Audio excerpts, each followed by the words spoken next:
Al-Majlisus Tsani.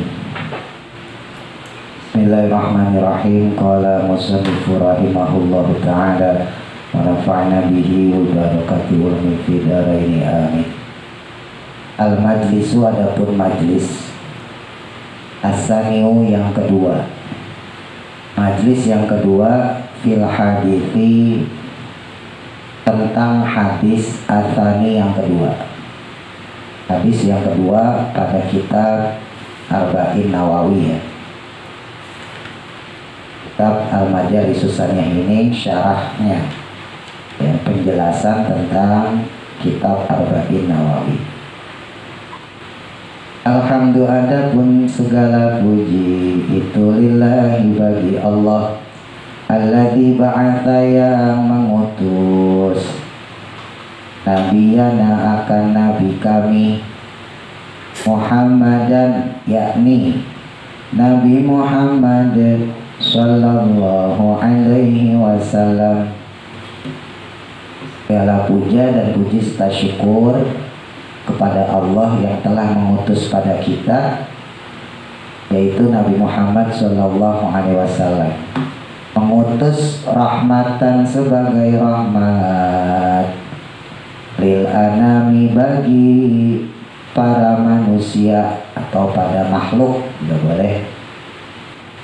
Wahtasuhu, dan mengkhususkannya, bisyariatin, dengan syariat, samhatin, yang luas, mustamilatin, yang lengkap kandungannya, alal hukmi, atas satu hukum, wal ahkami, dan berbagai hukum. Wa asyhadu, dan aku bersaksi, an la ilaha, bahwa tidak ada Tuhan yang wajib disembah. Karena ilah itu aslinya sesembahan, Tuhan kalau makna secara teks ya. Wa asyhadu, dan aku bersaksi, an la ilaha, bahwa sesungguhnya tidak ada Tuhan yang wajib disembah, illallahu, kecuali Allah, wahdahu, dan pengesaannya, la syarika, tidak ada sekutu atau tidak ada yang sama, lahu, baginya, al-maliku, yang merajai atau menguasai, al-qudusu, yang maha suci, assalamu, yang maha pemberi keselamatan. Wa asyhadu, dan aku bersaksi, anna sayyidana, bahwa sesungguhnya penghulu kami atau pimpinan kami, junjungan kami, Muhammadan, yakni Nabi Muhammad sallallahu alaihi wasallam, itu abduhu, adalah hambanya, wa rasuluhu, dan utusannya. Ini tauhid ya. Hanya orang Islam itu nggak ada yang bakal sampai menjadikan Nabi Muhammad sebagai Tuhan. Beda sama kaum Nasrani yang menjadikan Nabi Isa sebagai Tuhan mereka. Sebab setiap kali di muqaddimah itu pasti ada kata wa asyhadu anna sayyidana Muhammadan abduhu, bahwa sesungguhnya Nabi Muhammad itu adalah abduh, dia adalah hambanya Allah. Nah, ini tauhid ya. Nah, Nabi Muhammad itu afdolul anami, seafdol-afdolnya manusia atau manusia yang paling utama. Manusia itu khalaqnal insana fi ahsani taqwim ya, diciptain sama Allah dengan sebaik-baiknya bentuk. Tapi yang paling bagus lagi adalah Nabi Muhammad. Nabi Yusuf ganteng ya, tapi kegantengan Nabi Yusuf itu dari Nabi Muhammad. Nabi Sulaiman itu kaya, tapi kekayaannya itu juga cahaya dari Nabi Muhammad. Jadi kalau dibilang Nabi Yusuf ganteng terus kita menganggap Nabi Muhammad jelek, ya itu salah. Kan kita sering diceritain ya sama guru-guru sekolah, wah Nabi Yusuf ganteng ya, Nabi Muhammad juga gak kalah ganteng gitu. Wah Nabi Sulaiman kaya, ya Nabi Muhammad juga gak kalah kaya, cuman pilihan hidupnya ya. Nabi Muhammad tuh bangsawan loh ya, orang Quraisy ya, orang Quraisy itu wah bangsawan. Makanya sekarang Quraisy aja jadi nama kurs dolar ya. Kurs itu diambil dari kata Quraisy, karena orang Amerika gak punya sinonim kata ya, nggak punya perbendaharaan kata, makanya dia ngambil dari kata kurs itu diambil dari kata Quraisy. Saking dia bingung untuk nentuin falas, untuk nentuin devisa, bingung dia pakai bahasa apaan. Kalau dolar kan mata uang udah, ya kan? Dia cari kata-kata dapatlah kurs. Karena memang di Barat nggak menemukan istilah itu gitu. Sama kayak beras itu rice, ya kan bahasa Inggrisnya ya. Itu diambil dari bahasa Indonesia, karena di Barat nggak nemuin beras itu apa, orang mereka makan keju, ya kan? Maka diambil dari bahasa Indonesia beras. Cuman karena orang Barat nggak bisa ngomong beras, jadi rice gitu. Sama kurs juga gitu. Nah Nabi Muhammad itu afdalul anam ya, sebaik-baiknya atau seutama-utamanya manusia. Nah Nabi Muhammad itu mengkhitbah Sayyidah Khadijah ya, istri beliau melamar itu pakai 100 ekor unta, bayangin. Jadi lamarannya Nabi Muhammad kepada Sayyidah Khadijah itu 100 ekor unta. Gak mungkin kalau orang miskin, logikanya gitu aja. 1 ekor unta, katakan misalnya 50 juta deh yang paling murah, kali 100 berapa nih orang Telkom? Berapa itu? Misalnya 100 ekor unta kali 50 juta berapa ya? 5M apa 5 triliun? Lah pokoknya banyak lah, ya kan? Coba zaman sekarang sekaya-kayanya orang, ada nggak yang sampai melamar seorang perempuan sampai segitu? Ya ada mungkin, tapi gak banyak ya kan? Berarti kan Nabi Muhammad orang kaya, jangan salah. Cuma karena Nabi Muhammad menjalankan misi kenabian ya, akhirnya kemudian dikucilkan nama bangsawan Quraisy gitu. Makanya Nabi itu pernah ditawarin, Muhammad kamu mau apa sih? Udah gak usah aneh-aneh deh gitu. Bahasa kita, udah gak usah ajaran macam-macam, udah ikutin ajaran yang dulu-dulu aja udah. Udah kamu mau apa? Mau perempuan tak dikasih, istri tak ditambahin, kekayaan gitu ya, harta nanti ditambahin, rumah nanti dikasih. Nabi Muhammad gak mau, karena emang pilihan Nabi Muhammad untuk memilih hidup sederhana gitu. Karena banyak umatnya ya kita ini terlahir dalam golongan orang yang sederhana. Bayangkan kalau Nabi Muhammad jadi orang kaya, hidupnya maksain diri jadi bangsawan ya, mempertahankan kebangsawanannya. Maka Nabi Muhammad nanti hanya bisa jadi contoh buat orang-orang kaya. Itu paham ya? Nah, karena Nabi Muhammad hidup dengan ala sederhana. Tapi bukan berarti Nabi Muhammad juga nggak kaya, aslinya kaya. Nah, Nabi Muhammad juga misbahuz zulami, dan lampunya kegelapan atau lentera atau penerang kegelapan. Wa rasulul maliki, dan utusannya Allah yang maha menguasai, al-alami yang maha tahu. Karena Nabi Muhammad itu utusan Allah, yang mana Allah itu maha menguasai, maha merajai, maha mengetahui, ya maka Allah pun memberikan kelebihan-kelebihan itu kepada Nabi Muhammad sallallahu alaihi wa ala alihi wa ashabihi. Sallallahu, semoga meridhoi siapa Allah Ta'ala alaihi, kepada beliau kanjeng Nabi, wa ala alihi, dan kepada keluarga beliau, keluarganya kanjeng Nabi, wa ashabihi, dan para sahabat beliau, sahabatnya kanjeng Nabi, as-sadati, yang jadi pimpinan, al-kirami, yang mulia, wasalim, dan semoga keselamatan. Kalau diartikan secara makna sebetulnya fil amr ya Allah berilah keselamatan gitu. Tapi maksudnya di sini karena untuk Allah tujuannya, maka menjadi lid doa. Yang tadinya lil amri untuk perintah menjadi lil doa gitu ya. Saya sering nyontohin dulu misalnya teman-teman doa Allahumma gfir, ya Allah ampunilah gitu ya. Allahumma gfirli, ya Allah ampunilah saya. Allahumma gfir lahu, ya Allah ampunilah dia.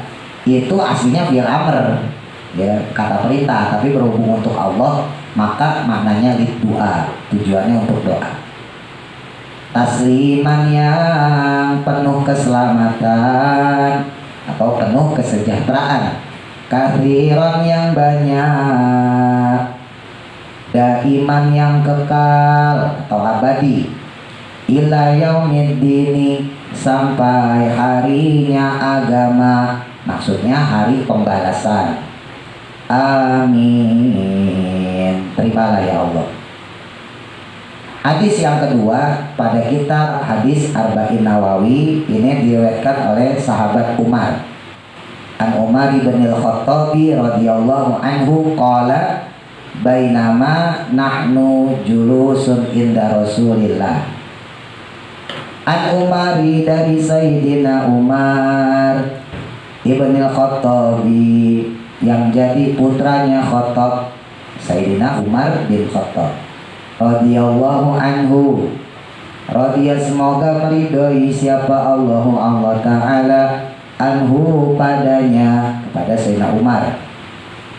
Qala berkata beliau, bainama nahnu, baina itu asli katanya di antara ya. Ma itu perkara, tapi di sini maksudnya adalah manakala atau tatkala, ketika boleh. Bainama nahnu manakala kami itu julusun duduk inda Rasulillahi di sisinya Rasulullah sallallahu alaihi wasallam.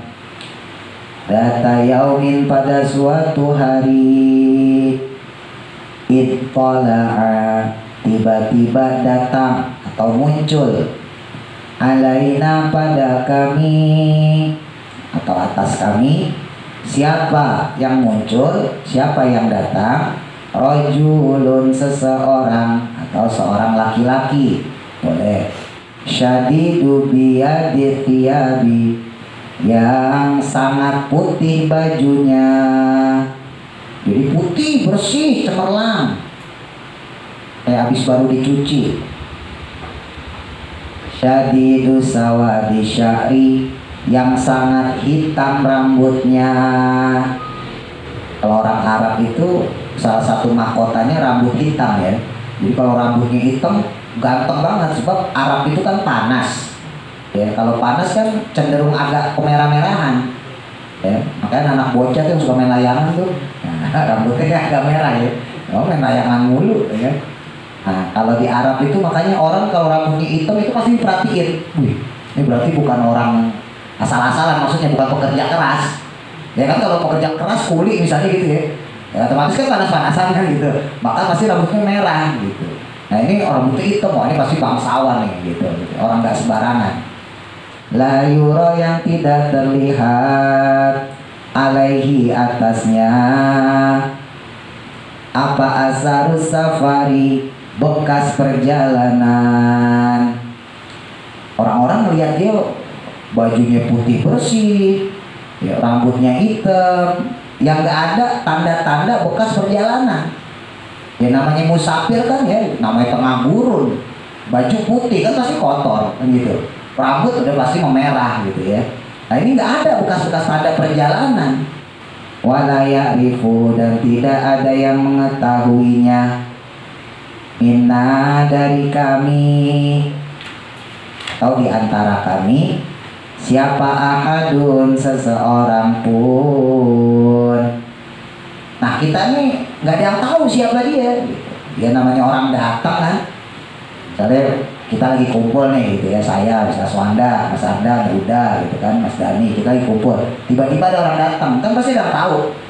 Misalnya datang Mas Andi gitu kan, oh Mas Andi datang kan gitu. Nah ini kan nggak ada yang tahu, berarti kan dia cari cingok, siapa gitu. Ya biasa lumrah maksudnya gitu ya. Hatta jalasa, sehingga duduk dia. Akhirnya tuh orang duduk. ila nabi menuju kepada Nabi Muhammad sallallahu alaihi wasallam. Fa'asnada lalu menyandarkan dia. Nah, ini diambil dari kata sanad, makanya ada istilah sanad ilmu, sandaran ilmu. Rukbataihi akan kedua lututnya, ila rukbataihi kepada kedua lututnya Nabi. Rukbataihi yang pertama rojul, orang yang datang. Ila rukbataihi, rukbataihi yang kedua yaitu Nabi Muhammad ya. Nah, lututnya ditempelin ke lututnya Nabi, ke dengkulnya Nabi. Wa doa dan kemudian dia meletakkan kafaihi akan kedua telapak tangannya. Si rojul tadi meletakkan kedua telapak tangannya ala fakhidaihi kepada atau atas kedua pahanya Nabi. Jadi begini ya. Jadi pahanya Nabi dipegang sama si rojul tadi. Oh, ini kan berarti udah akrab banget ya. Lah orang kadang tahu siapa dia nih gitu. Sahabat bingung. Wa qala maka berkatalah dia, ya Muhammad, wahai Muhammad. Tuh orang ngomong, akhbirni, beritakan padaku atau ceritakan kepadaku juga boleh. Akhbirni, akhbir ceritakanlah nih kepadaku, ceritakan padaku wahai Muhammad, anil islami tentang Islam. Apa sih Islam itu? Faqala maka menjawab Rasulullah sallallahu alaihi wasallam. Terus Kanjeng Rasul jawab, al islamu adapun Islam itu antashhada, engkau bersaksi an la ilaha, bahwa sesungguhnya tidak ada Tuhan yang wajib disembah illallahu, kecuali Allah. Wa anna Muhammadan, dan sesungguhnya Muhammad itu Rasulullah, adalah utusan Allah. Itu yang pertama. Yang kedua, yang namanya Islam, waktu lima, dan yang kedua adalah kamu mendirikan as-sholata, akan sholat. Lalu yang ketiga, waktu tia, kamu menunaikan atau membayarkan az-zakata, akan zakat. Yang keempat, watasuma, dan kamu puasa Ramadan pada bulan Ramadan. Tuh, jadi urutannya jelas ya, syahadat, sholat, zakat dulu, baru puasa. Makanya di sebagian pelajaran SD itu salah, syahadat, sholat, puasa dulu ya. Tahu udah berubah belum sih? Udah masa nih, sedikit gak? Waktu masih SD. Hah? Iya benar ya? Ya, harusnya zakat dulu, zakat baru puasa. Karena zakat itu walaupun masih bayi kan dizakatin ya, belum puasa dia, maksudnya gitu. Yang dulu kita bahas ya. Baru yang kelima, watahajja, dan kau berhaji, berangkat haji, al baita, akan baitullah, menunaikan ibadah haji. Ini staqota, jika mampu kamu, ilaihi, kepadanya, maksudnya untuk ke Baitullah, apanya, sabilan, perjalanannya. Berarti terkait material dan moral ya, moral maupun material. Jadi maksudnya orang kalau punya duit plus badannya sehat gitu ya. Jadi kalau duit doang badan nggak sehat ya berarti kan nggak ada kewajiban untuk berangkat haji, karena dia dalam keadaan tidak mampu, kecuali masih bisa dipakai kursi roda gitu ya. Nah kalau misalnya koma gitu bertahun-tahun sementara duitnya banyak, ya dia harus dihajiin pakai badal haji mau nggak mau gitu. Jadi yang maksud di sini ini staqota itu kamu mampu, itu yaitu ketika kita punya kemampuan secara moral dan material ya. Fisik kita mampu, duit juga mampu. Gak boleh juga maksain misalnya jual tanah, jual rumah ya. Akhirnya pulang haji kalau punya rumah, kalau punya tanah, mau tinggal di mana, itu juga gak boleh. Titik. Dijawab sama Nabi ya, Maka kemudian qala berkata dia, si rajul tadi, orang yang tadi kemudian bilang, sodakta, benar kamu Muhammad. Fa'ajibna, maka takjublah kami, kaget, heran nih para sahabat. Loh, gimana sih? Minhu, kepadanya, yas'aluhu, yang mana dia bertanya padanya, maksudnya dia bertanya pada Nabi. Wa yusaddiquhu, tapi dia membenarkannya. Gimana sih orang, dia nanya dia bener. Saya kalau ada orang nanya terus dijawab sendiri, saya udah biasa. Ya udah, jangan-jangan dia malaikat kali gitu. Soalnya kalau orang bertanya itu ada 3 kemungkinan teman-teman. Jadi jangan sok pede juga.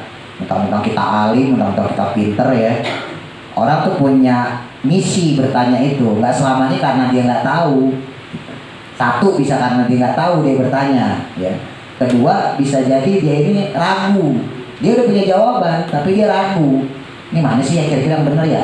Dia udah punya jawaban sebetulnya, tapi dia ragu, maka dia bertanya lagi. Bisa juga yang ketiga, dia pengen nampilin kalau dia ngerti. Itu. Maksudnya ya? Ya. Makanya kalau ada orang nanya jangan buru-buru jawab, jangan sok pede. Wah, dia kagak tahu nih, gue jawab langsung. Bisa jadi dia ntar tungguin aja nggak lama kok. Tungguin bentar-bentar dia jawab sendiri deh. Nah, saya udah hafal orang-orang kayak gitu. Berarti menunjukkan bahwa dia itu ngerti gitu. Ya sebetulnya kalau bicara dalam segi adab nggak bagus. Kalau segi adab ya, tapi ini nanti ada pelajarannya. Kenapa orang tersebut ngomong kayak gitu? Ola, maka berkata beliau lagi, si rajul ngomong lagi tuh orang yang datang tadi. Fa'akhbirni, maka ceritakan lagi padaku, wahai Nabi, anil imani, tentang iman. Apa sih yang dimaksud dengan iman? Qala, maka menjawab kanjeng Nabi, yang dimaksud iman itu antu'mina, yaitu bahwasanya kamu beriman, kamu yakin, kamu percaya, billahi, kepada Allah. Ini urutan lagi ya. Satu, pada Allah percaya. Kedua, wa malaikatihi, dan para malaikat Allah. Malaikat itu jamak ya, ingat ya, dalam bahasa Arab. Walaupun dalam bahasa Indonesia kata tunggal, tapi dalam bahasa Arab malaikat itu kata jamak, mufradnya malakun ya. Yang kedua, percaya kepada malaikatnya, malaikat Allah. Wa kutubihi, dan yang ketiga percaya kepada kitab-kitabnya, kitab-kitab Allah ya. Ada 4. Yang pertama, Zabur diturunkan kepada Nabi Daud, Taurat diturunkan kepada Nabi Musa ya. Terus kemudian Injil diturunkan kepada Nabi Isa, dan penyempurnanya yaitu Al-Quran diturunkan kepada Nabi Muhammad. Malaikat banyak, tapi yang wajib diketahui cuma 10 ya. Jibril, Mikail, Israfil, Israil, Munkar, Nakir, Raqib, Atid, Malik, Ridwan ya. Terus selain itu yang kelima, wal yaumil akhir, dan yakin, percaya, beriman, boleh sama aja, pada hari akhir, akan adanya hari kiamat, akan adanya akhirat, bahwa kita nanti bakal dihisab, yang baik akan dibalas dengan kebaikan, yang buruk juga akan dibalas dengan keburukan. Lalu yang keenam, waktu mina, dan kamu beriman atau kamu percaya, kamu yakin, bil qadari, dengan qadar atau ketetapan Allah, khairihi, baik yang bagusnya, wa syarihi, ataupun yang jeleknya. Percaya sama takdir Allah, bahwa ada yang baik, ada yang buruk. Ola, maka berkata lagi si rajul, sodakta, betul kamu. Loh, nah ini orang nanya dia jawab. Lalu ngomong lagi, Qala, maka berkata beliau si rajul, fa'akhbirni, maka sekarang ceritakanlah padaku, anil ihsani, tentang ihsan. Apa wahai Muhammad yang namanya ihsan? Qala, maka menjawab kanjeng Nabi, ihsan itu anta budallah, itu anta buddha, kamu menyembah atau beribadah Allah, kepada Allah, ka'annaka, seakan-akan kamu itu tarohu melihatnya. Ihsan itu ya kamu beribadah, kamu menyembah Allah, ya sholat, zakat, puasa, pergi haji, baca Quran, ngaji, dan seterusnya ya. Seakan-akan kamu itu melihat Allah, ya Allah ini saya beribadah untuk engkau ya Allah, lillahi ta'ala gitu. Nah kalau kagak bisa gimana? Fa ilam takun, maka jika tidak bisa, apa tarohu, maksudnya seakan-akan melihatnya. Kalau kita nggak bisa seperti itu, kita orang awam, fa innahu, maka sesungguhnya dia, maksudnya Allah itu ya roka, melihat kamu. Kalau kita nggak bisa seakan-akan melihat Allah, maka berlakulah bahwa sesungguhnya Allah itu melihat kita. Kita teman-teman ngaji, Allah tahu ya. Kita maksiat pulang, Allah tahu. Kita jelekin teman, Allah tahu. Kita durhaka sama orang tua, bantah orang tua, Allah tahu. Berlakulah seperti itu. Qala, maka berkata lagi si rajul, fa akhbirni, maka beritakanlah aku selanjutnya, anisaati, tentang hari kiamat ya, nama lainnya as-sa'ah, hari sejam, hari saat atau masa. Qala, maka berkata kanjeng Nabi kemudian menjawab, mal mas'ulu, tidaklah orang yang ditanya, maksudnya Nabi, anha, tentangnya, tentang yaumus sa'ah, hari kiamat, itu bi'a'lama, lebih mengetahui, minasaili, dari penanyanya. Kata Nabi, saya sebagai orang yang ditanya tidak lebih tahu dari engkau yang bertanya. Qala, maka berkata lagi si rajul, fa akhbirni, maka ceritakanlah padaku, an amaratiha, tentang tanda-tandanya, tentang tanda-tandanya yaumus sa'ah, hari kiamat. Oh, kalau kamu nggak tahu pastinya kapan, wahai Nabi, coba kasih tahu dong tanda-tandanya. Qala, maka berkata kanjeng Nabi, nah kalau tanda-tandanya Nabi ngasih tahu. Apa di antara tanda-tandanya? Tanda-tandanya banyak ya, hadis-hadis Nabi yang lain nanti kita insya Allah belajar. Ini yang di antaranya aja. Tanda-tandanya itu antalida, melahirkannya siapa, al-amatu, amat, budak. Bukan amat nama orang, budak perempuan. Ya kalau bahasa sekarang ya pembantu lah, PRT, pembantu rumah tangga. Walaupun nggak bisa disamain ya, pembantu kan digaji, kalau budak kan kagak. Walaupun bahasa kita ngomongnya kayak gitu, wah dibudakin gue gitu. Nah, melahirkan siapa? Robbataha, akan majikannya. Kok bisa seorang budak melahirkan majikan? Ya bisa aja. Budaknya perempuan, majikannya laki-laki, ya kan? Nah, dia punya istri tapi jelek misalnya gitu, budaknya lebih cakep, atau istrinya impoten, ya udah menopause, budaknya masih cakep, akhirnya dikawinin. Kalau pakai hukum Islam, hukum dulu ya, syariat terdahulu sah ya, karena budak itu termasuk bagian dari majikan, jadi total. Tapi konsekuensinya nanti ketika si budak perempuan ini hamil sama majikannya, maka merdeka dia. Nah, itu yang disebut dengan, berarti konsep si anak yang tadinya harusnya anak budak itu justru dilahirkan sama majikannya sendiri. Nah, maksudnya ya. Nah, gitu. Ya sekarang gimana ya, Pak? Banyak juga ya. Emang budak sejarah ini udah ya relatif lah terhapus. Tapi ya sekarang kan banyak kasus majikan kawin sama pembantunya, bahkan istri yang pertamanya diceraiin. Ya, itu banyak itu kalau di medsos itu ya. Akhirnya istrinya ngeluh, wah rugi saya, kecewa saya, sebel saya gara-gara ngambil pembantu cakep, ngambil pembantu muda. Kata teman-teman yang laki kalau tak punya pembantu, jangan lebih muda dari istri.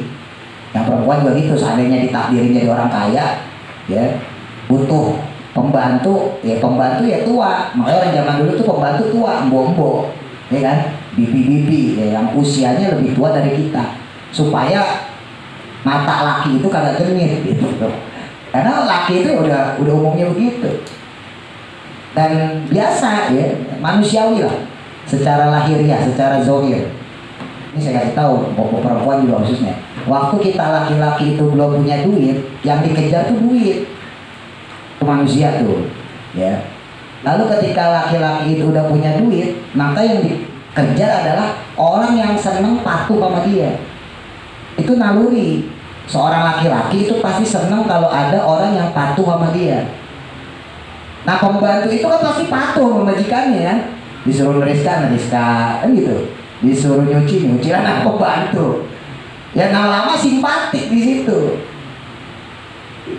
Makanya kan ada tuh kasus itu yang anggota DPR itu. Dia kan nama Kedi Bolok deh. Itu kan pembantu bahasa kasar. Belum lagi Sambo misalnya gitu kan. Akhirnya kasus pembantu juga sama. Jadi ya emang udah lumrahnya gitu manusia. Manusia itu pertama ngejar duit, udah kagak ingat perempuan. Jadi seadanya aja ibaratnya gitu. Tapi ntar kalau udah naik jadi bos, nah, itu punya daya tarik sama mereka-mereka yang nurut. Ya kan dulu saya sampaikan ya, fitrahnya manusia laki-laki itu senang merayu. Dan uniknya perempuan senang dirayu. Udah begitu udah hukumnya gimana? Ya. Jadi ya laki-laki udah gombal ya biasa gitu dah. Ya kan Mas Arden bisa jago lah yang angkatan anak-anak ABG pasti ngegombal lah gitu kan. Oh kok kayak Fajri gombal gitu. 1.2 koma. Kamu cantik siapa yang punya? Ya Mas Edi ya. Itu udah lumrah dan uniknya perempuan suka. Lucunya gitu.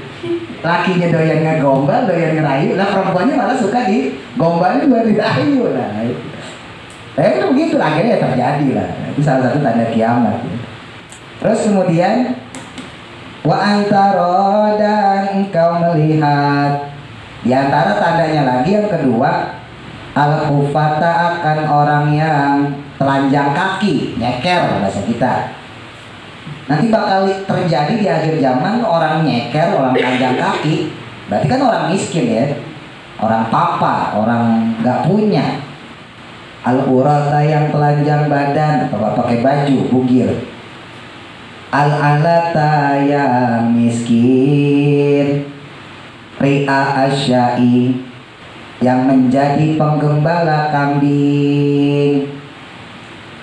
Itu yatatawaluna saling, ini musyarakah ya wazannya, tatawala yatatawalu, saling berlomba-lomba meninggikan. Tawil itu memanjangkan, tapi maksudnya di sini meninggikan. Fil bunyani pada bangunan.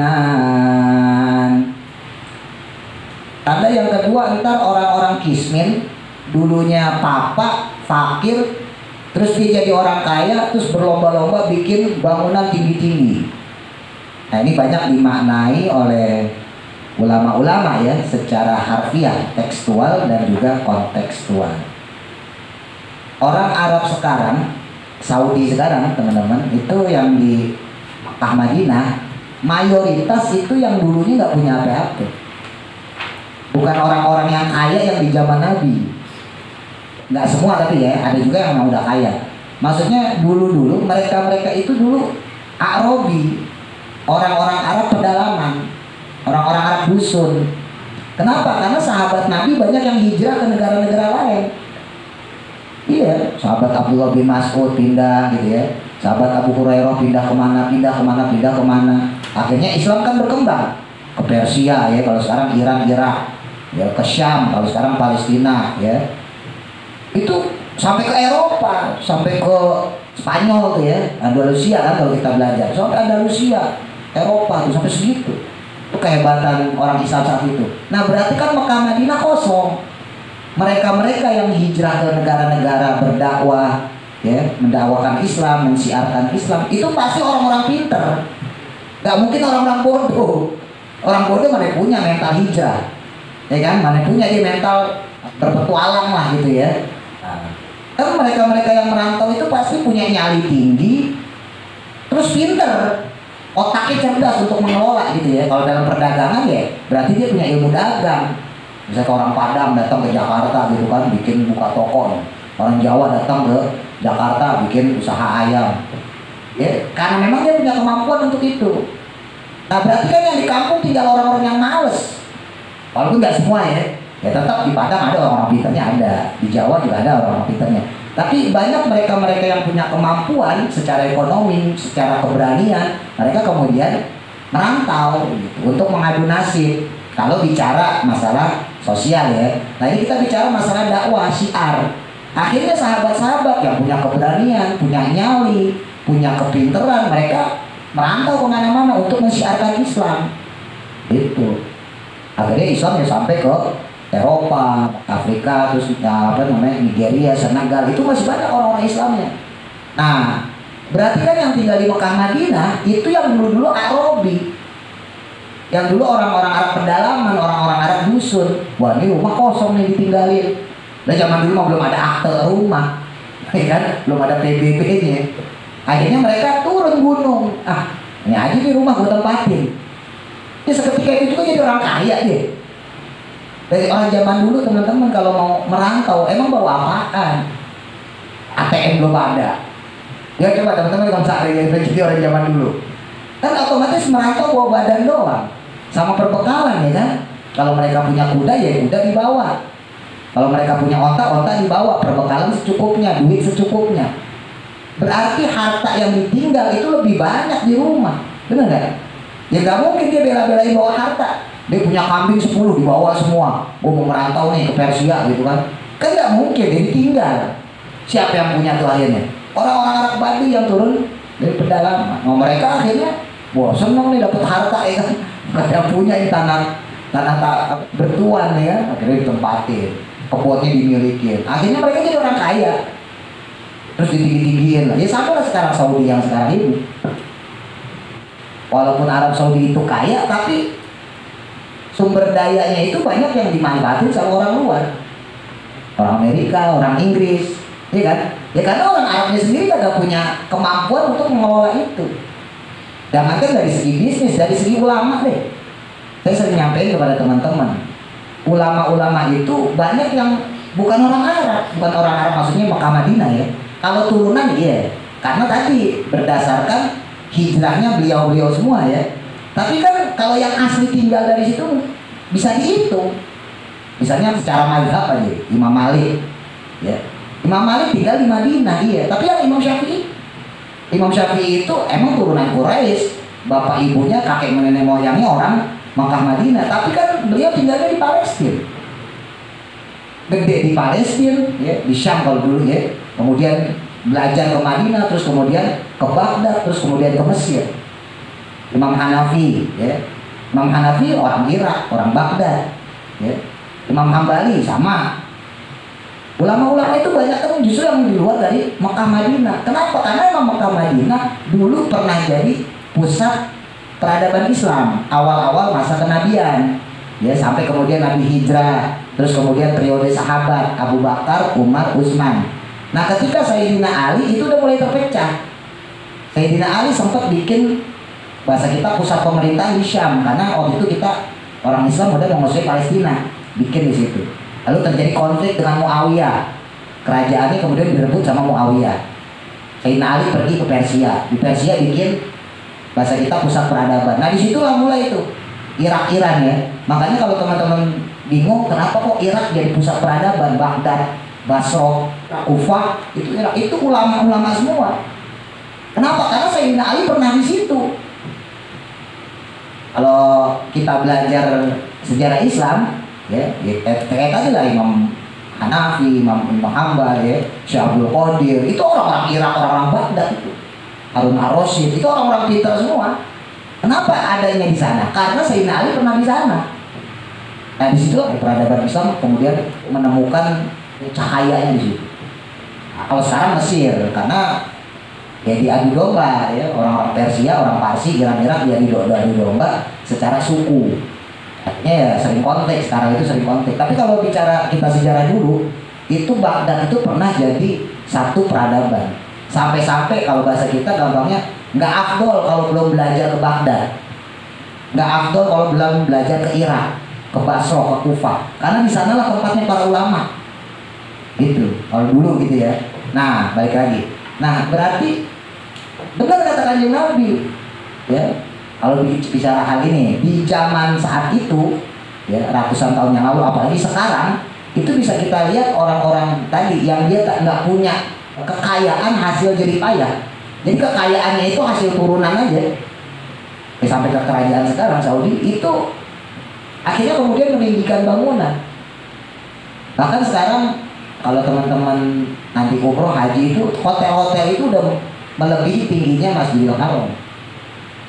Padahal dulu waktu awal-awal pembuatan jam aja tuh, jam Mekah yang tinggi, jam gadang ya, lebih padang, menara ya, menara jam itu aja sempat dikomplain sama ulama.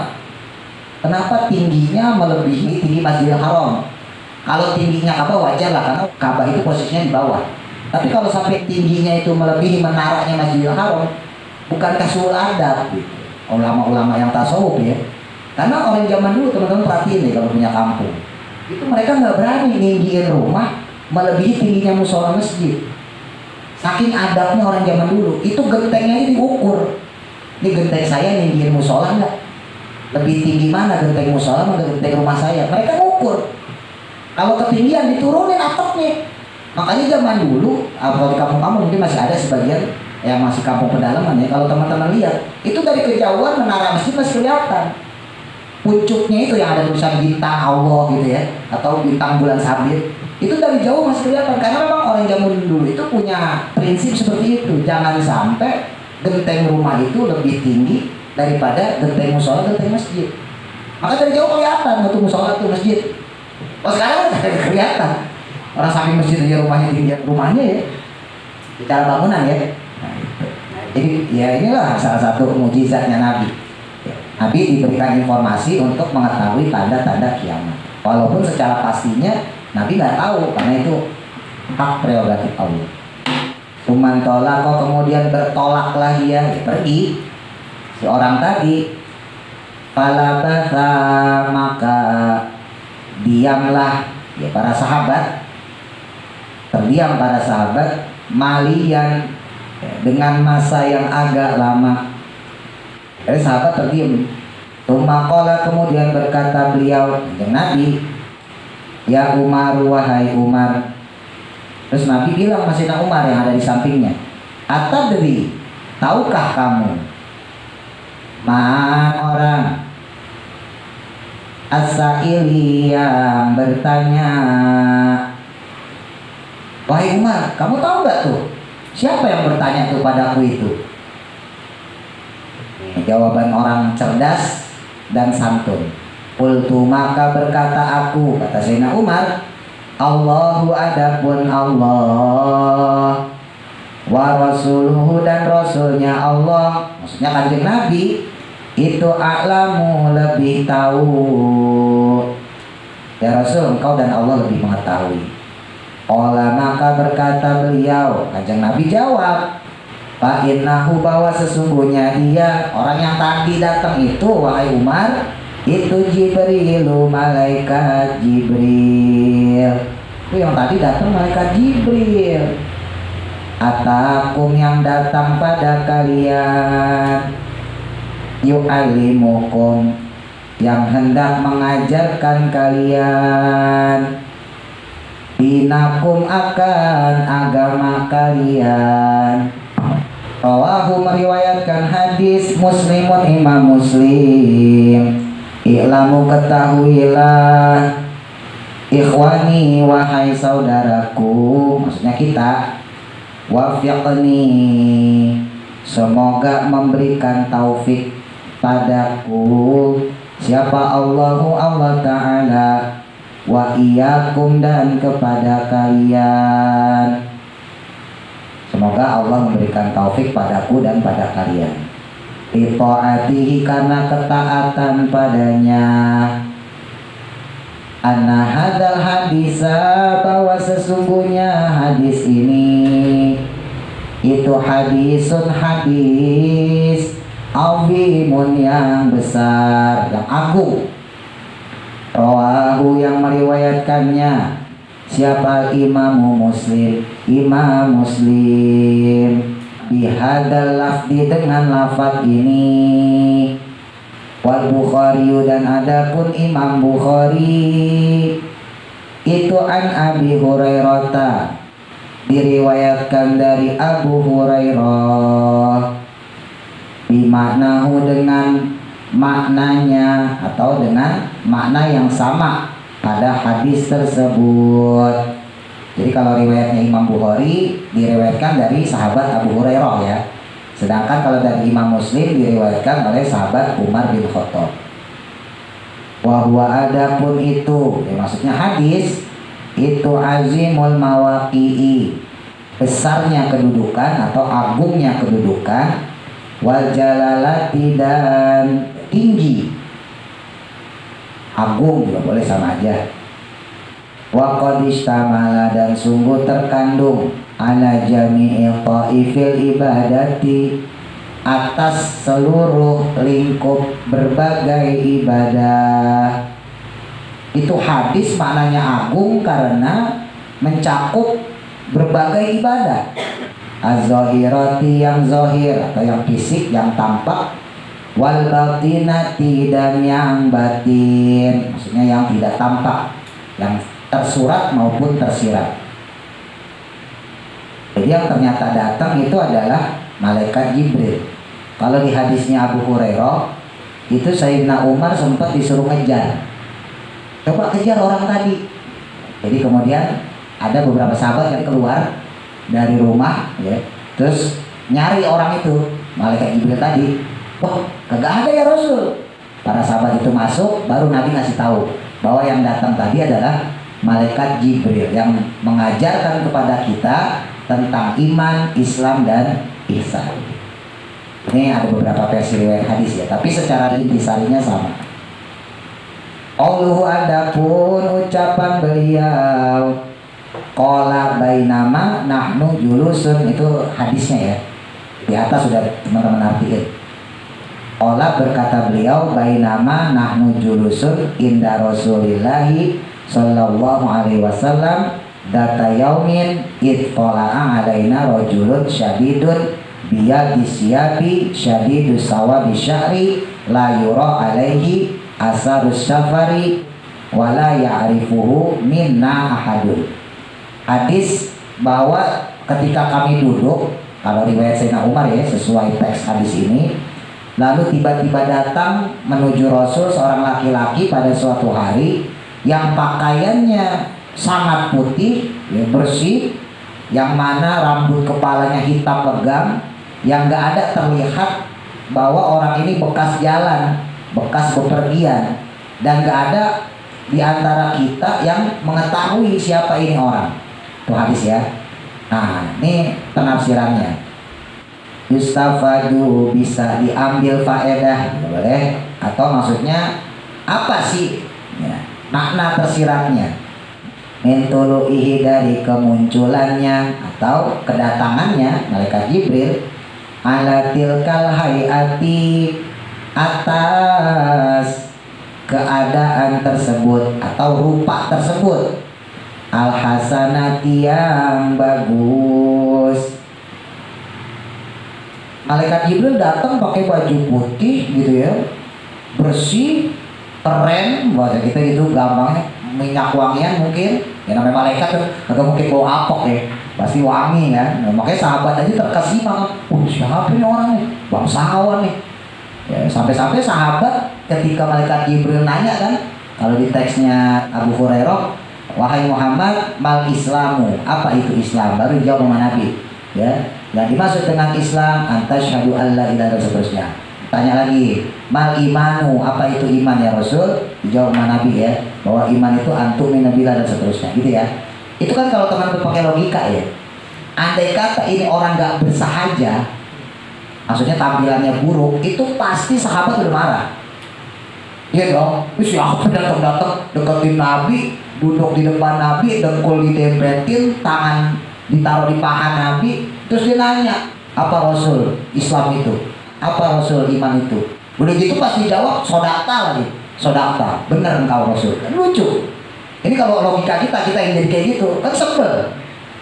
Nggak kira-kira. Misalnya saya lagi tuh sama teman-teman nih, ada Mas Dani, ada Mas Wanda, Mas Ardan ya. Udah, tiba-tiba nih lagi ini datang nih. Ustaz, apa itu Islam? Wah, kira-kira pandangan teman-teman gimana? Orang siapa kan gitu kan? Pasti kan dicegah kan? Lu siapa lu? Gitu, Nabi lu. Nah ini kan enggak. Sahabat saat itu terkesima juga, takjub juga. Ini siapa ini orang nih?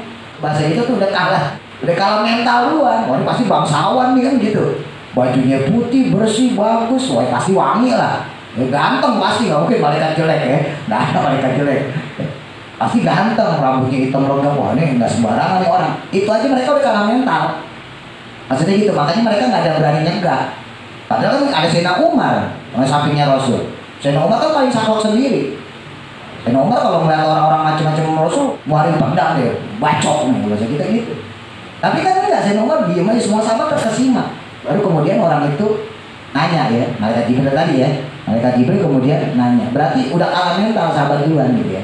Nah, kenapa malaikat Jibril datang dengan keadaan seperti itu? Ini ibrohnya nih. Itu istihbabu tajamuli, kesunahan berkeindahan atau berhias, tampil cakep lah. Ditolabil ilmi, untuk menuntut ilmu. Ini pelajaran buat teman-teman selain ta'limul muta'alim ya. Jadi kalau kita belajar ya harus tampil indah, tampil cakep gitu. Yang laki ya tampil ganteng. Bukan karena orang lain, bukan karena ilmu. Berarti kita mengagungkan ilmu. Berarti kita mengagungkan Allah yang memberikan ilmu. Teman-teman gak usah peduli sama orang lain, gak usah peduli sama saya, ngajar enggak. Tapi yang harus dihormatin adalah ilmunya. Gimana pun juga kita belajar sesuatu yang dulu itu diwasiatkan sama Rasulullah. Kenal ulama warasatul anbiya kan? Ulama itu adalah pewaris para nabi. Nah kita lagi belajar ke kitabnya ulama, karya ulama. Berarti kita menghormati ulama. Nah menghormati ulama berarti menghormati Nabi Muhammad.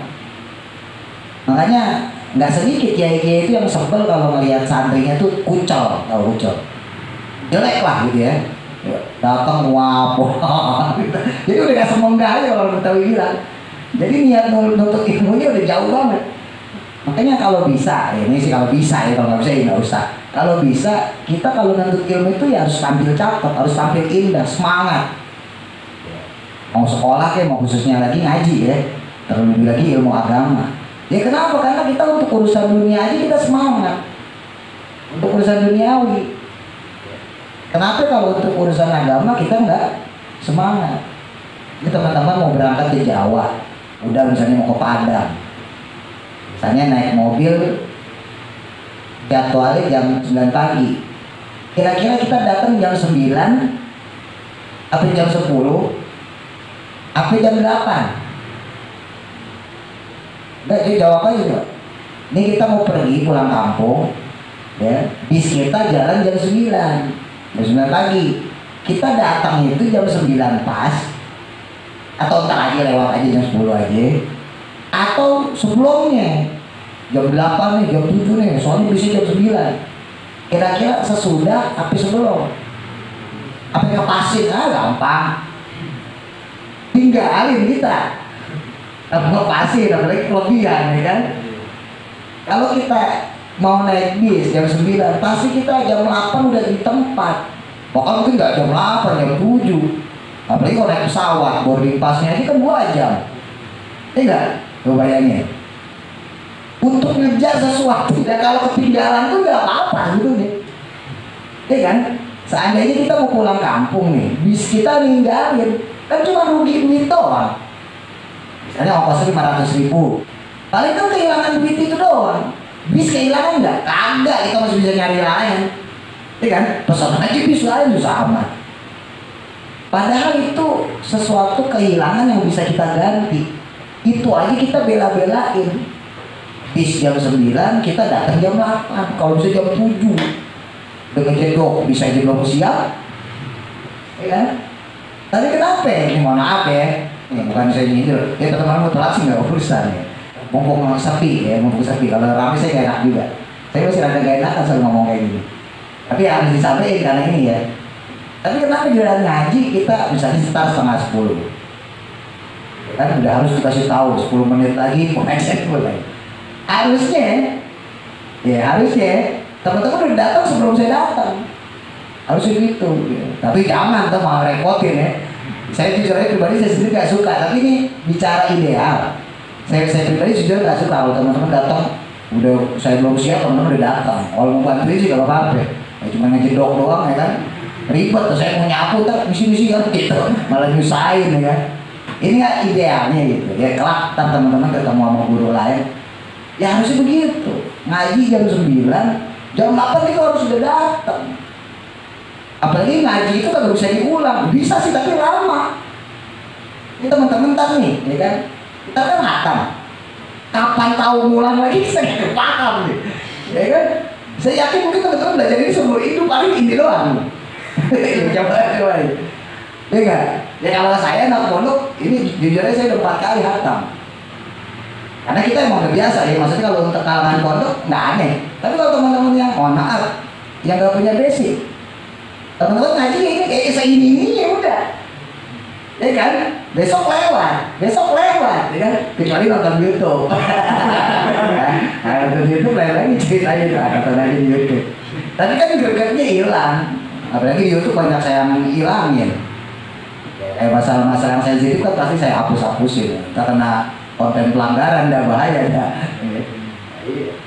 Itu banyak yang saya kira tetap nggak puas lah, walaupun saya nge-YouTubein itu tetap nggak puas, karena itu saya nge-YouTubein cuma buat berkompetisi aja ya. Orang yang bermaksiat mereka berani kok tampil medsos, ya kan?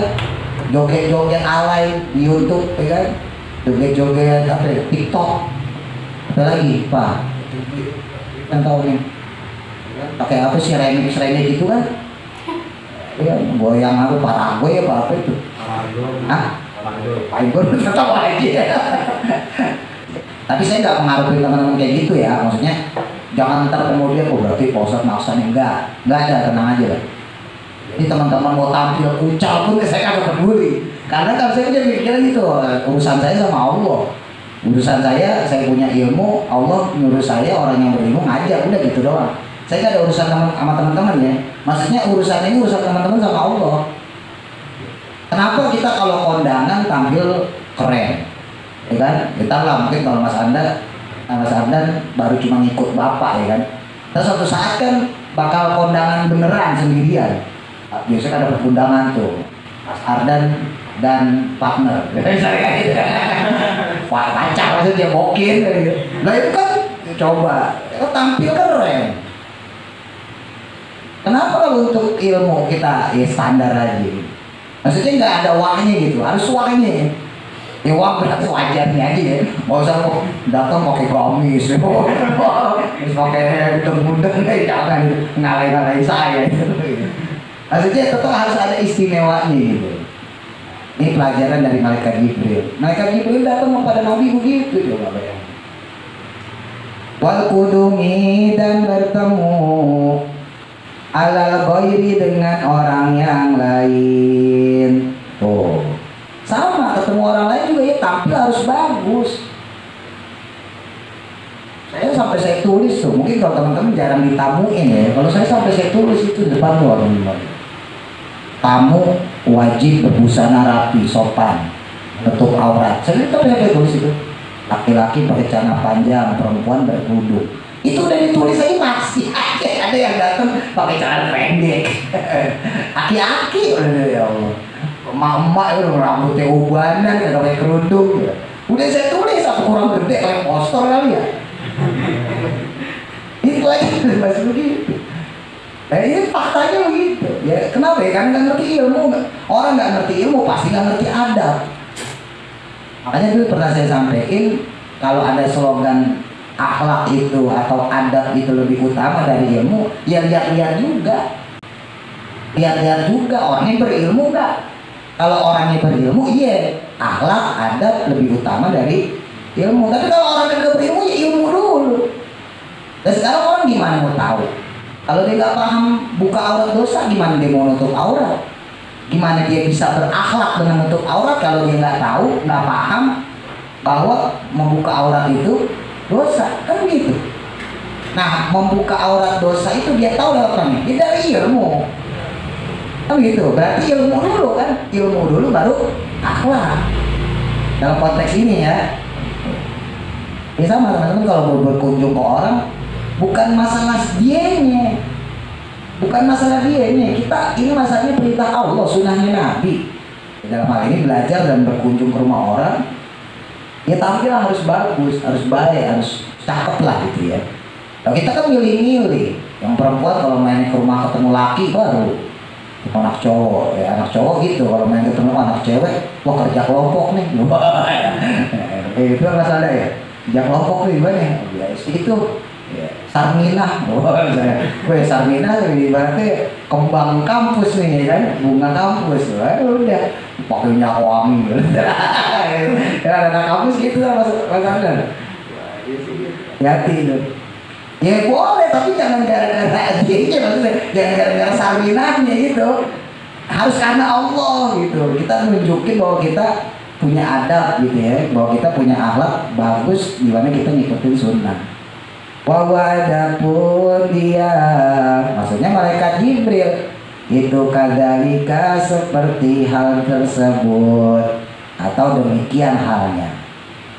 Ola berkata Abul Aliyati, Imam Abul Aliyah, karena adanya ya dahulu siapa al-muslimuna, orang-orang Islam, kaum muslimin, idza tazawaru, ketika saling berkunjung, itu tajamalu, sama ya maknanya musyarakah, saling berkeindahan, maksudnya saling berhias. Orang zaman dulu aja begitu, kagak tampil ucal ya, ada baru bangun bawa keringat namu rumah orang. Aduh, saya sering tampil kayak gitu. Ya, kalau saya kan sengaja saya tulis di situ, nerima tamu emang khusus pagi sama malam, 3 lah saya. Nerima tamu tuh habis subuh sampai jam 7, terus sore ya, setengah 5 sampai setengah 6, sama malam jam 10 sampai jam 11. Sengaja saya tulis di situ. Karena kadang-kadang tamu sih udah tahu adab. Dikiranya Ustaz nganggur kali, kapan aja bisa ditawar tamu gitu. Lah iya, kalau Ustaz nganggur iya. Lah kita bukan Ustaz nganggur, kita Ustaz profesional bahasanya. Ustaz nganggur kan paham ya. Ya nerima panggilan aja gitu. Yasinan, tahlilan. Lah saya kan bukan Ustaz nganggur. Makanya saya sampai tulisin, terganggu. Kita tuh terganggu jujur. Saya nggak bisa bayangin tuh kiai-kiai. Wajar aja makanya kiai-kiai gak mau nerima tamu itu, karena kadang waktu-waktu istirahat mereka dikorbanin buat nerima tamu.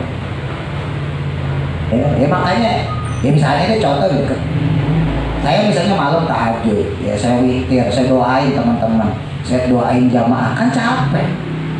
Lah kalau yang namu, ini yang namu ya, yang namu enak malam pada ngorok, ya kan, dia kan juga mikirin umat. Lah kita, saya bangun malam tahajud, witir, saya doain teman-teman, saya doain jamaah, saya doain keluarga saya.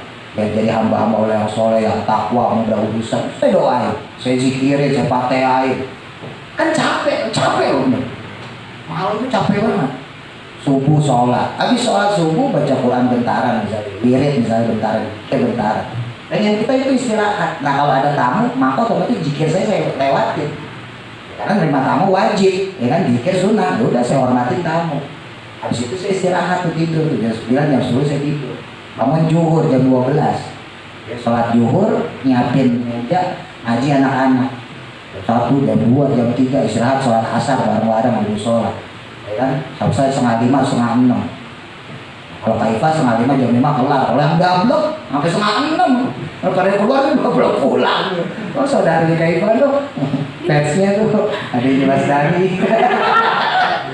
Lah tanya loh, orang pada kelar masih nulis aja. Sampai setengah 6 bayangin. Lah kapan kita mandi coba bayangin. Lah sekarang kita dalam kondisi capek begitu. Habis sholat maghrib isya kan saya ngajarin teman-teman udah tahu kan. Ditamuin coba. Mending tamunya bawa duitnya ya. 5 juta itu, kosan nih duit 5 juta. Ini datang bawa keluh kesah doang ya. Nah coba aja lah. Bener deh, kalau boleh milih saya jadi orang biasa itu. Tapi ya udah resiko begitu, udah resiko maksudnya. Ya udah kita temuin. apa namanya, kita ladenin lah gitu ya.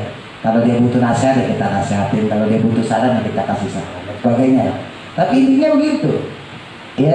Sekarang bayangin udah kita capek ya kan, misalnya pengen istirahat gitu, yang datang kucel, muka jelek banget, baru bangun tidur mau apa ya kan, datang ngadu masalah perkara rumah tangga. Ya Pak Ustadz, istri saya susah banget tidur, coba bayangin, urusan baju gue pusing, ngapain lu ngurusin urusan lo gitu, maksudnya gitu.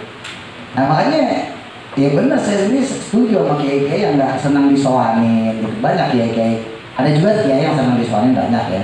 Nah, tapi juga kiai-kiai nggak senang disoanin karena saya paham memang capek. Nah saya ustaz kampung aja capek, apalagi kiai-kiai belum nerima undangan masyarakat ya kan, macam-macam. Udah datang soan-soanan ibaratnya gitu, kunjung-kunjungan. Kalau mau kunjung silaturahmi pas ngaji begini, itu namanya kunjungan. Sekarang mohon maaf ya, tadi pengen tahunya secara instan sih. Secara instan apa? Pengen buru-buru tahu ketika ada masalah. Padahal ilmu agama itu beda sama ilmu umum. Teman-teman belajar kan, kita belajar takhid tuh misalnya ya, fikih ya, dari toharo, istinja, macam-macam. Itu kan dengan sendirinya pasti kepake ketika teman-teman kena masalah. Itu pasti kepake. Jadi nggak perlu bertanya lagi, kan udah belajar. Dalam satu kondisi teman-teman terhimpit dan sebagainya, wah gue pernah belajar nih, oh berarti solusinya begini. Kenapa udah belajar? Nah sekarang yang tahu orang tuh nggak kayak begitu. Orang sekarang itu pas kepepet begitu baru dia nanya. Itu zaman sekarang gitu, pas kepepet gitu baru nanya. Misalnya kayak istihadoh, kan jarang orang tahu masalah istihadoh, baik yang laki atau perempuan, padahal dia ngalamin. Apakah istihadoh itu masih harus sholat, apakah enggak? Kalau sholat bagaimana caranya? Kan darahnya masih keluar terus, sementara sholat harus dalam keadaan suci. Coba bayangin. Nah dia udah kena kayak begitu baru dia nanya, Ustaz gimana hukumnya istihadoh? Padahal di kita pikir ada, kalau dia ngaji gak perlu bertanya lagi, orang udah diterangin. Paham ya?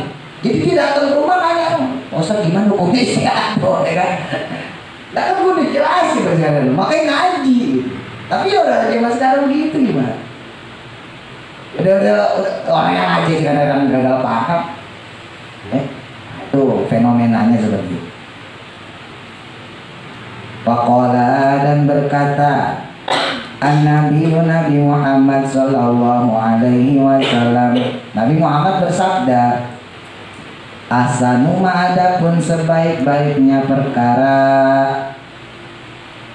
surtum yang datang kalian, bihi dengannya, Allah akan Allah, fi kuburikum pada kuburan kalian, wa masajidikum dan masjid-masjid kalian. Itu al-bayadu, putih. Yang bagus itu pakaian berwarna putih. Jadi sebaik-baiknya kalau kita mau datang berkunjung ya demi Allah, untuk Allah ya, ke kuburan misalnya dalam hal ini, atau ke masjid-masjid, itu pakai yang pakaian putih. Karena kayak hari Jumat itu disunahkan putih. Kalau punya gamis ya bagus, gamis putih. Kalau nggak bisa atau malu pakai gamis, ya udah baju putih, sarung putih. Zaman sekarang kebalik, gamisnya doang yang dipakai, warnanya hitam. Aduh, saya kadang-kadang orang gimana ceritanya sholat Jumat pakai gamis, tapi gamisnya hitam, hijau, biru. Ya ada salah sih orang masih pakai baju ya, kecuali Jumatan pakai anduk. Ya nggak apa-apa. Tapi kalau bicara sunnah, ya salah. Ya berarti kan dia nggak punya ilmu. Kalau dia punya ilmu, dia harusnya tahu nih hari Jumat, ya kan, sunnah banget ketika kita ke masjid pakai pakaian putih, bukan gamisnya, bukan warnanya putih gitu. Pakai baju mah baju koko boleh, sarung boleh, yang penting warna putih biar dapat sunnahnya, bukan gamisnya. Dan gamisnya kalau warna hitam, ya berarti dia cuma dapat kewajiban untuk aurat. Sunnahnya warna itu nggak dapat dia, karena gamisnya berwarna, bukan selain putih gitu ya. Zaman sekarang gitu. Lihat aja kalau Jumatan, ya kan pada pakai gamis hijau, kuning, merah. Nggak apa-apa, sekali lagi nggak apa-apa, dapat telanjang ya. Jumatan telanjang, orang gila. Gitu. Lagi. Waqala dan berkata Ibnu Abdissalam, Syekh Imam Izzuddin bin Abdissalam, la ba'sa, tidak apa-apa. Kalau menurut beliau nggak apa-apa bilibasi syiaril ulama'i, dengan berpakaian yang bercirikan ulama. Boleh pakai pakaian yang cirinya seperti ulama, kayak gamis, kayak sorban. Supaya apa? Supaya liyurifu, agar dikenal mereka bidzalika, dengan hal tersebut. Supaya orang awam tahu, oh ini ulama, makanya dia pakai pakaian begitu.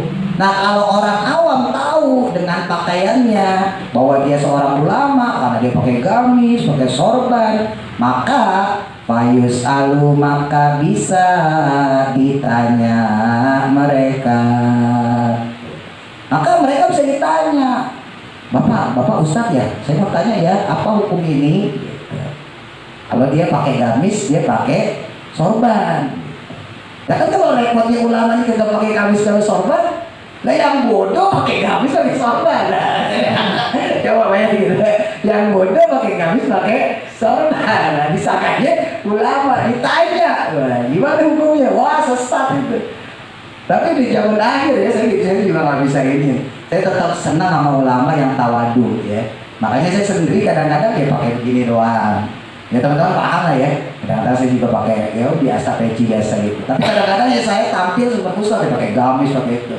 Ya ini sudah zaman udah kagak jelas ya. Jadi kita aduh repot. Kalau kita pakai tampil ulama, takut disangkain ujub, iya dong. Sombong banget tentang ustaz kan begitu. Tapi kalau kita tampil kayak teman-teman ini kan saya tampil kayak teman-teman nih, pakai peci biasa, baju biasa, sarungan. Berarti nggak ngebedain antara orang awam sama ulama. Lalu orang nanya ini masih apa? Mungkin kalau orang nggak kenal nih, kita kayak gini nih, kita kayak duduk lah kayak gitu ya. Saya Mas Dani itu, udah Mas Adan, Mas Wanda. Ada orang nggak kenal nih datang, seandainya dia pengen tanya, pasti yang disangka Ustadz udah. Soalnya stil Ustadz ya. Iya kan? Merokok kagak deh. Ngopi baru-baru doang. Ya saya kan merokok, masa Ustadz merokok gitu kan? Ngopi. Mungkin stilnya lebih menunjang Buddha sama Mas Wanda lah. Mas Wanda stil Ustadz. Nah saya kan gak ada stil Ustadz, rambut gondrong gitu kan. Coba. Ya susah nih jawabannya gitu. Kita nggak stil Ustadz. Takut orang ntar di dalamnya salah nanyanya malah orang awam gitu kan, berabe urusannya. Tapi kalau kita stil Ustaz, takut yang katain sombong, bingung gimana. Ini agak sulit nih, kalau ini jujur agak sulit ya. Tapi kalau menurut Imam Izzuddin Abdissalam ya bagusnya ulama ya stilnya ulama. Imam Malik itu stilnya ulama teman-teman. Kudanya kuda terbaik, kuda paling mahal di kota Madinah. Kuda ahmar ya, kuda yang putih tapi kemerah-merahan, itu kuda paling mahal sampai sekarang.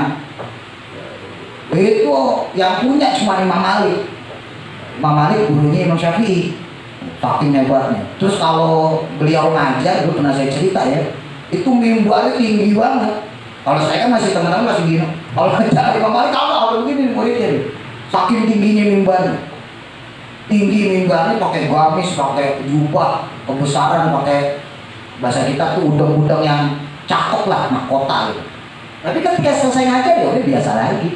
Khusus untuk ngajar aja, beliau tampil benar-benar seperti ulama. Imam Abu Sufyan As-Tsauri, guru kedua Imam Syafi'i, itu juga sama begitu, tampilnya wah keren. Kudanya kuda paling bagus, pelanahnya paling bagus. Jadi ada memang ulama-ulama yang mencontohkan seperti itu, ya. Jadi teman-teman jangan gagal paham. Ada ulama-ulama yang mempertonton kekayaannya dalam tanda kutip, kemewahannya, tapi tujuannya tetap kan untuk ilmu, bukan karena untuk dianggap kaya gitu, bukan. Untuk dianggap sebagai orang-orang yang benar-benar khodimul ilmi, benar-benar menjadi pelayan ilmu. Nah, tapi ada juga ulama-ulama yang tampil lebih sederhana, ya. Kiai-kiai NU, kiai-kiai Muhammadiyah kan yang kultural gitu ya, yang kampung-kampung ya maksudnya ya. Orang NU Muhammadiyah itu kayak gini kan tampil biasa aja. Dia pakai baju batik, pakai baju koko, peci. Jarang sekali beliau-beliau itu pakai sorban gitu. Jarang sekali. Ya ada ulama-ulama yang seperti itu. Ya dua-duanya punya makom kedudukan tersendiri. Kalau tujuannya dia sederhana karena memang ngikutin Nabi, ya tetap dapat pahala. Mungkin dia takut ujub ya, mungkin dia takut takabur dan sebagainya. Tapi jangan juga kita menyalahkan ulama-ulama yang tampil seperti wah gitu loh, tampil dengan seakan-akan dari pandangan kita kemewahan gitu ya. Enggak, itu juga tetap ada nilai plusnya. Setidaknya kalau kita datang ke ulama yang dia tampil mewah, kita nggak pusing mikirin amplopnya. Gitu. Ya kan? Kenapa? Karena wah dia udah duitnya banyak nih kan gitu. Jadi ya misalnya lah teman-teman nih, misalnya seandainya saya maaf ya, baju robek, misalnya gitu kan, celana sarung robek misalnya gitu kan, pas angin mati, wah pokoknya susah lah, ya kan? Rumah berantakan, teman-teman datang kemari juga, Ustaz kasihan amat ya. Aslinya akhirnya teman-teman ngedorong, Ustaz harus kasih duit nih. Kenapa? Karena punya pikiran kayak gitu. Tapi kalau teman-teman ngaji nyaman, ya kan, kipas angin nyala, ya kan, lantai bersih, meja ada, kitab ada, ya kan, pokoknya fasilitasnya terpenuhi gitu ya, suasana belajarnya nyaman. Teman-teman nggak punya pikiran kayak gitu, teman-teman nggak bakal punya pikiran Ustaz kurang duit, nggak mungkin, ya kan? Itu secara nggak langsung pentingnya kita kalau ntar teman-teman berteman sama orang miskin misalnya gitu ya, kita punya tampilan kayak gitu tuh gitu supaya kita ngenakin hatinya lawan bicara kita. Tujuannya itu bukan untuk kita sendiri, bukan mengagungkan kita, bukan, tapi untuk ngenakin lawan bicara kita. Sebab namanya orang, misalnya teman-teman ditamuin sama orang miskin, kalau teman-teman terlihat kaya, teman-teman jadi bawain apa-apa juga teman-teman terima, kan begitu kan? Dan orang miskin tadi gak malu untuk datang ke teman-teman.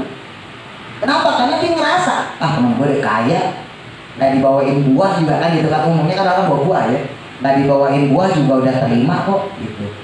Tapi kalau kita juga miskin, susah, ya teman kita datang kita digomelin, coba kayak gitu. Kan teman kita juga gitu, kasihan banget ya teman gue, gitu. Beda ya, orientasinya beda. Nah maksudnya gitu ya, jadi jangan gagal paham.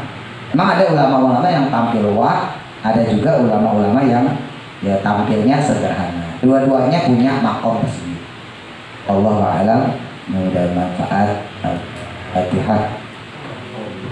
A'udzu billahi minasy syaithanir rajim. Bismillahirrahmanirrahim. Alhamdulillahi rabbil alamin. Ar-Rahmanir Rahim.